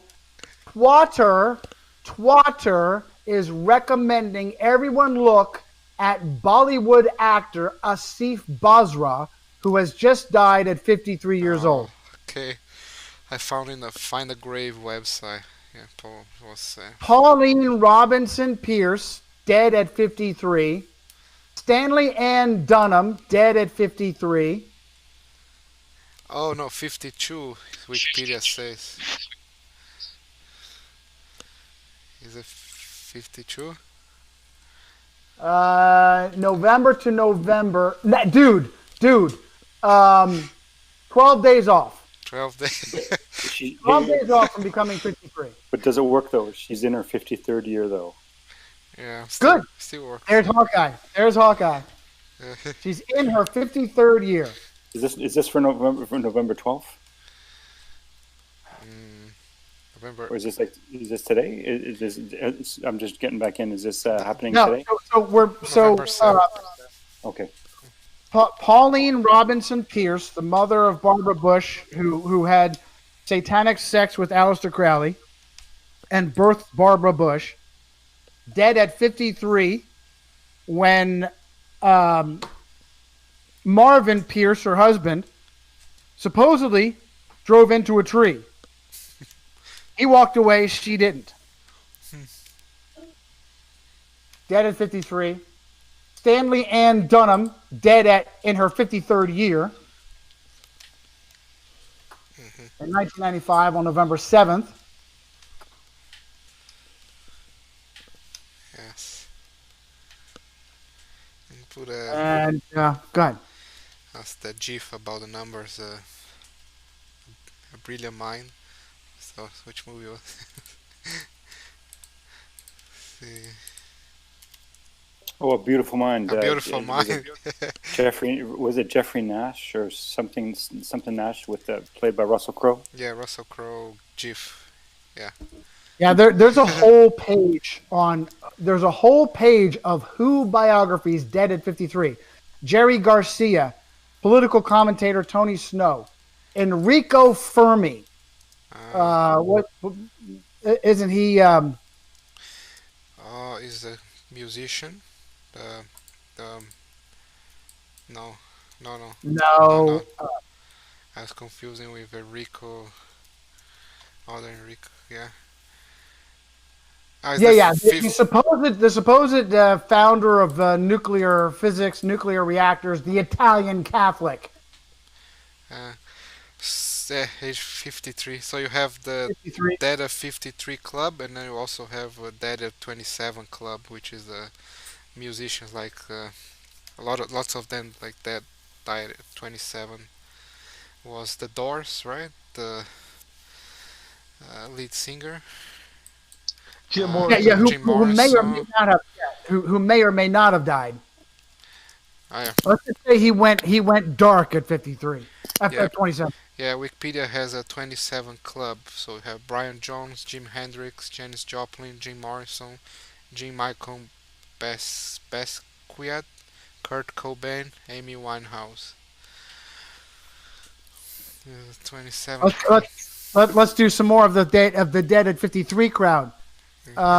Linda Lovelace, Jack Wilde, Mary Shelley, George Michael, Babe Ruth, Ivan the Terrible, Jim Henson, Vivian Lee, Jackie Robinson, Vladimir Lenin, John Denver, Rene Descartes, Diane Fossey, just to name a few.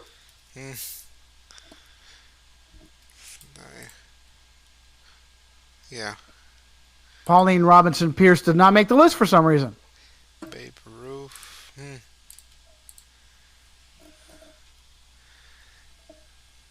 Yeah, quite a few of them. Are we still talking Mark about Rene Descartes also, 53. Ooh. Yeah. Yeah. Yep. Jesuit trained. hmm So devoutly Jesuit trained, you might as well call him a Jesuit. Right. Jesuit like, of like, the like Voltaire? Jesuit of the short robe. Let's see. Nice. A good one. Good one. Yeah. Mark, I don't even know who Galen Windsor is. Businessman? Galen. The Willard Gordon Galen. Okay, nope, wrong one. The only Galen I recognize is what was he, the philosopher doctor of, but that's probably not it. Oh, okay. He's recommended, I guess, because he's done work on the nuclear hoax. hmm Okay, cool. I will study up. Leave it to Mark. Vladimir Lenin, that at 53 years old. Yeah. Yeah. Where were you when I threw his name out there? Got it. Pay attention. Enrico Fermi. Mm-hmm. Are we talking about November 7th or the 53? Oh, dead at 53. 53. Okay. Here's I'll put it in the chat. Have you talked about George Michael? Yes. Okay. Mary Shelley. Mary Shelley. Ivan the Terrible. Yes. Ivan the Terrible. Yeah. Jim Henson, Vivian Lee. Why don't you just read the list again? Because apparently you weren't listening the first time. George. um, Jerry Garcia, Tony Snow, Enrico Fermi, Philip K. Dick, Susan Oliver, Linda Lovelace, Jack Wilde, Mary Shelley, George Michael, Babe Ruth, no, Cassandra Dick. Ivan the Not So Nice, James Polk, Jim Henson, Vivian Lee, Dorothy Ashby, I don't know who that is, Jackie Robinson, Vladimir Lenin, Asa Carter, John Denver, Rene Descartes, Dante Rossetti, Dante. Diane Fossey, Yeah. Amy McPherson. Oh, Amy McPherson died at 53 on September 27th. McPherson. I don't even know who she is. Now I'm going to look her up. Amy McPherson, she was a prominent Pentecostal figure Yes. in the early 20th century. I believe she was Canadian, and she was like one of the first big names in Pentecostalism back in the 1920s and 30s. And she was involved with all sorts of shenanigans. She claimed to have been kidnapped. Home run. And but turned out her maiden name was Kennedy.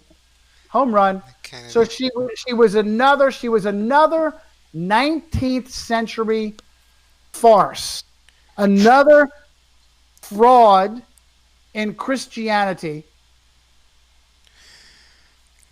Who's Yeah, Go ahead. she pioneered the use of modern media in religious service. So, yeah, so, great job, George. I'm looking her up now, and I'm sorry, I don't have the dates in front of me, but she died back in the 1930s, I believe. are you listening? I just told you she died on the birthday of the Jesuits on 27 September in 1944 Oh, okay. 53 years old. at 53. Yes. So, and of course, she was a Canadian, so or she was born north of the border, and but she made her name for herself here in America.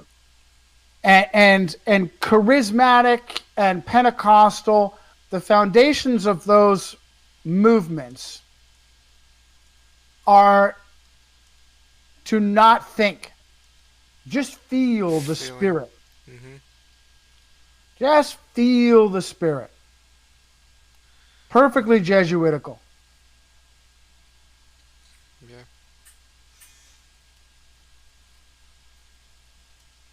Yeah, no, Charles, I don't even know if I have a dossier. I think I have a dossier on Philip K. Dick. I don't know. I mentioned him because he's in the Dead at 53 crowd. Hold on, let me look up Dick. Did he do the Blade Runner? American. Yeah. Science fiction writer. Mm-hmm. No, the only Dick I have on my dossiers is Cressida Dick, President Dick. the chiefette of London Metro. Yeah, you got it, Charles. So the Philip K. Dick that you mentioned, yeah, is it the author of what is it? The Android's Dream. Ironically, it's Ryan Gosling's birthday.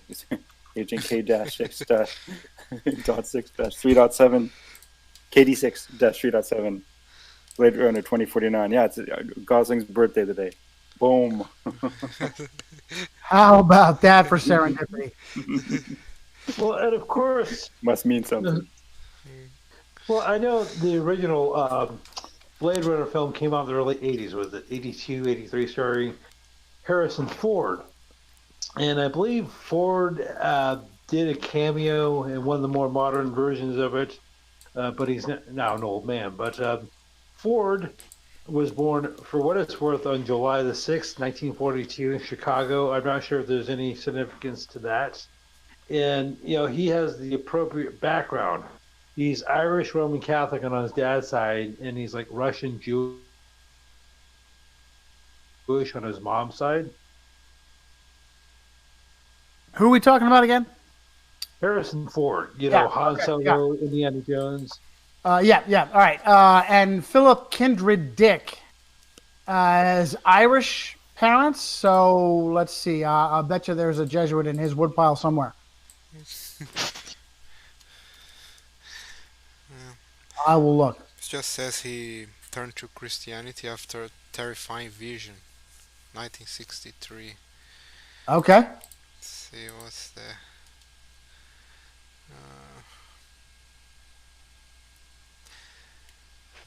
Okay, so do you mind if I just mention one other thing? I mean, I realize the show of that we're almost done, but I came across a name recently named Joseph McBride, Joe McBride.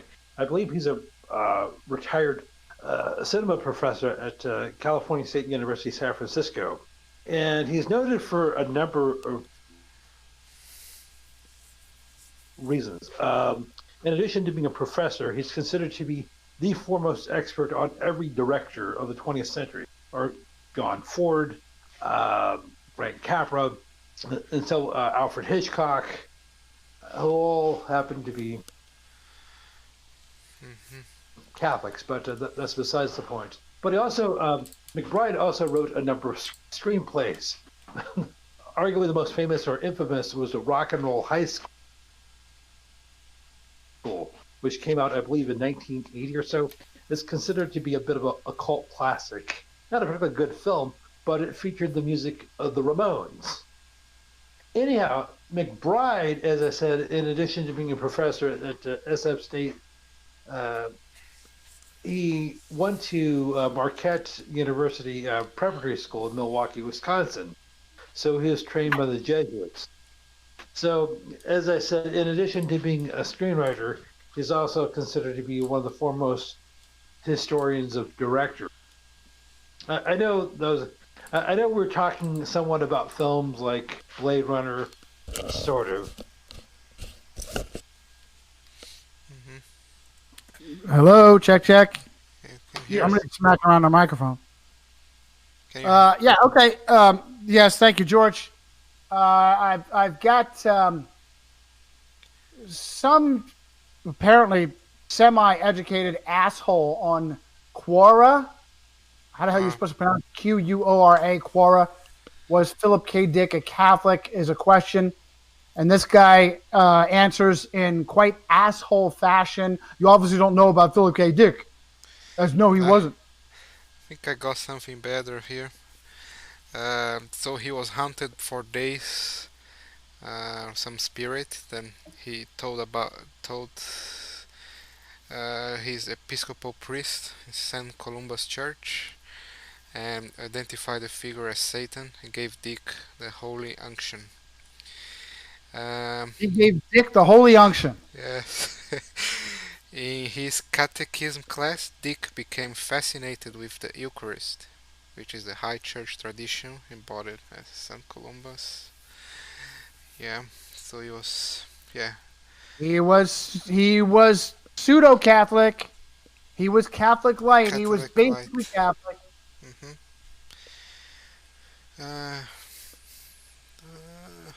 Dick's fascination with the almost alchemical transformation of God into matter led him to Jung's transformation symbols in the Mass. Yeah, so he went Gnostic notions.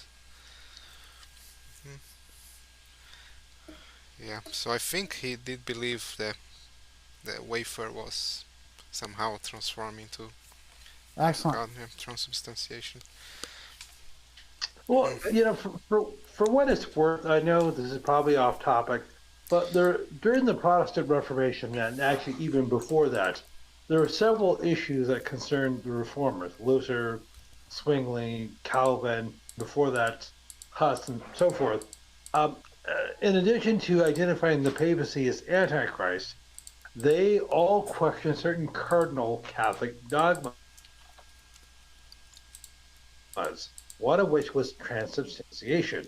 And for those of you who don't know, that is a belief in the Catholic Church, and and the Eastern Orthodox Church also, is the priest takes that wafer, which they call the host or victim, and through a process called transubstantiation, that becomes the body of Christ, Corpus Christi. And the wine becomes the sangue de Christi, the blood of Christ. And that wafer is not a wafer, that wine is not wine, but the wafer is actually the flesh and blood of Jesus. And the wine is actually the blood of Jesus. And as I said, that was a major source of contention for almost all of the reformers. To some degree, they all repudiated that. Now, Luther, unfortunately, held on to a view similar to that, called consubstantiation, that's another subject altogether. But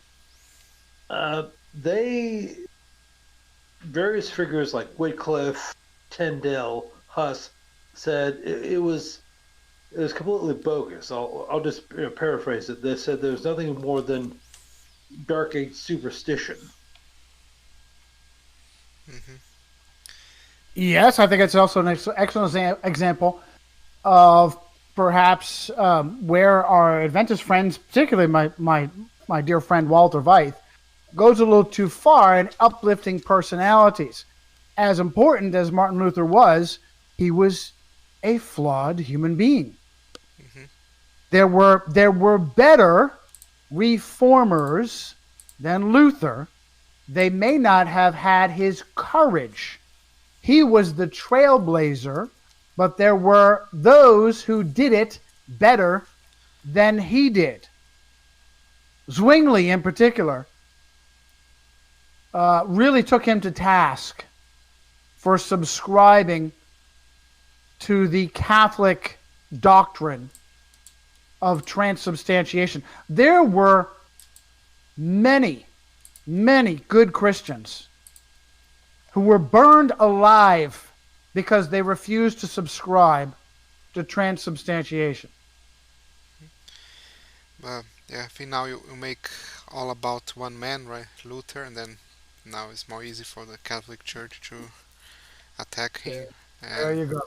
Yeah. Yeah, And they Harvey Two-Face him, raise him up to tear him down. Mhm. Given this dual nature, and then of course, because we mentioned Luther's name a lot, perhaps even it's just like what has been explained. It's not about lifting up a certain person. It just happened the right catalyst at the right time, and this period of time in history, it seemed to be the right place at the right time, at the right moment. Yeah. And then this explosion of like the print. Anyway, keep going. Sorry to interrupt. Yeah, no problem. It's funny. I was looking for possible images. I think I might call this something like "It's All Jesuit Theater." The talk today, and asking Ye Scrugel to give me something on Jesuit theater, and they give me nothing, surprisingly. One thing I do get is a quote from actor Michael Moriarty. I had a Jesuit education, and I consider acting in the theater as a kind of a calling, a vocation. Michael Moriarty, I would best know him as, let's see here. The original DA in Law and Order, Ben Stone. Okay, cool. He was also he played a pitcher in Banging the Drum Slowly with Robert De Niro in the early 1970s. He also played a Nazi officer in Holocaust in the late 1970s, which was a TV series that aired in America. So good for you, John. He was played a lead role. He was Hull Barrett in Eastwood's Pale Rider. okay, there's that one. Okay.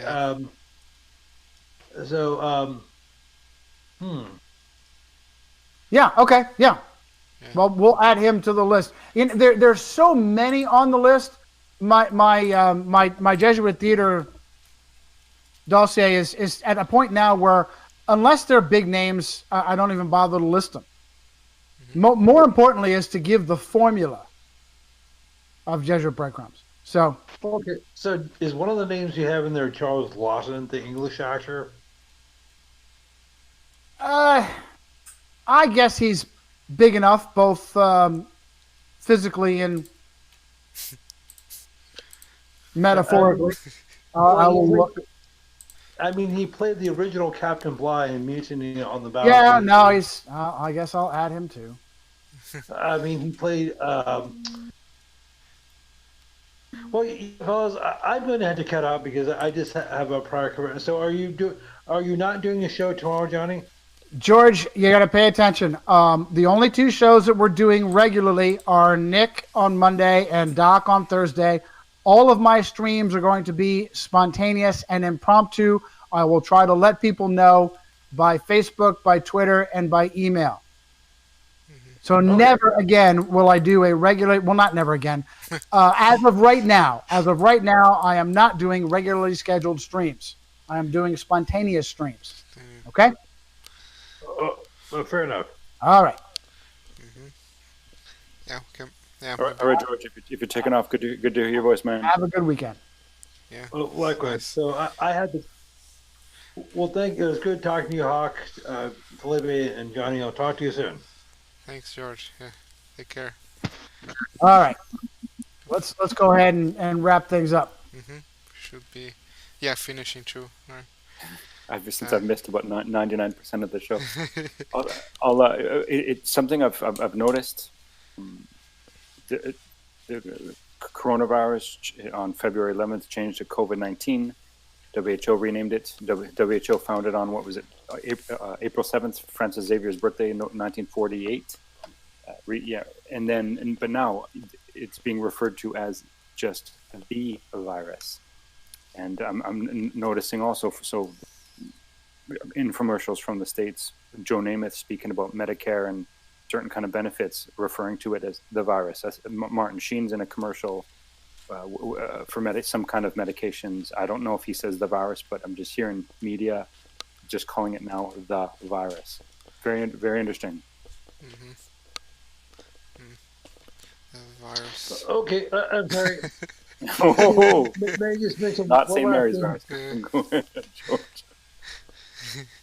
George, just Okay, no, Johnny, I had to be going. Do you mind if I just? you had left. Shut the fuck up. You had left. Hey, for real. That's a phenomenon. I'm going to at least take the point. And here, Hawkeye hit us with another huge. The World Health Organization, that if you countermand in any way, the quickest way to get banned and blocked on Ye Scroogle Tube is to say anything contrary to the divine word of the World Health Organization, founded on April 7th, Francis Xavier's birthday. Fantastic job, Hawkeye. Thanks, George, for coming back. What the fuck do you want? Sorry. Well, thank you, Hawkeye, for that wonderful contribution. Well, it turns out I just got a text. I mean, I can go to the end of the show. Sorry for giving you that. Well, the show's over. It shows. Leave again. Yeah. Okay. We're Well, about to. may I make a parting shot? This is something I brought up last week, and we have been subjected to propaganda our entire lives, but it seems to have got worse this year. Particularly last 6-8 months, and almost every single day, no matter where you look, what you look at, your newspaper, online, you hear on the radio, you hear coronavirus, COVID-19, the pandemic, the coronavirus pandemic, the COVID-19 pandemic, the deadly virus, the deadly pandemic. Every single day, every single outlet. Boy, you might get the impression that there's like some killer disease out there. And if you keep hearing this, if you keep reading this, you might almost start to believe it. And of course, no wonder why so many people are scared. Now, forgive me for tailoring what I'm about to say to America, because that's where I live. And I'm not quite as familiar with the laws in other countries. like canon and so forth. However, it doesn't matter what the law is. I know Johnny brought this up earlier. It does not matter what limitations our governors and our various states have, what our board of supervisors and our various counties have. That does not seem to be material. Because even though the law says what it says, like a governor, for example, can only declare a state of emergency for a maximum of 60 days here in California, but because of all these bogus numbers, because of all these spurious results about how many people are testing positive, how many people are getting sick, and so forth. So George, let me jump in. I think we all get your point, and so I'm gonna take advantage of an opportunity to tell you this, because there is such blatant lawlessness driving blatant tyranny. It does present an opportunity. It does present an opportunity for the umbrellicum to be closed on the inside. When you have things like courts in Pennsylvania, Michigan, wherever, saying that some out-of-control corruptocrat is out of control, I, as far as I'm concerned, it sets the precedent for someone to break ranks. It is possible. It is improbable, but it is possible for, say, a county sheriff to step up and say, I am going to be the power, the guns, the coercive force behind the judicial decision. I am going to reopen my county, or whatever the case is. When you have such blatant lawlessness, and you do have some authorities breaking ranks, it provides an opportunity. Now, whether or not, and remember, I would say, 98% of them all have Jesuit breadcrumbs. 98% of them can be traced. 98% of them have, or more, have been empowered. That does not mean they're enthusiastically all on board. We've had examples of, Jesuit-trained Catholics and whatnot breaking ranks before.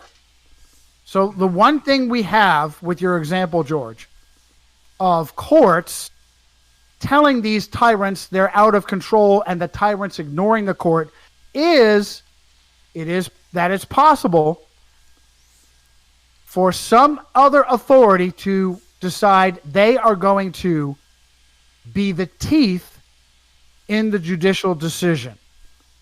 Now, I've been saying this for years. When a court makes an out-of-control decision themselves, when the court makes a corrupt decision, a good government would simply ignore it. That has never happened. We've all had bad governments, and by the way, Romans 13 therefore does not apply, because the government is not conducting the justice of God.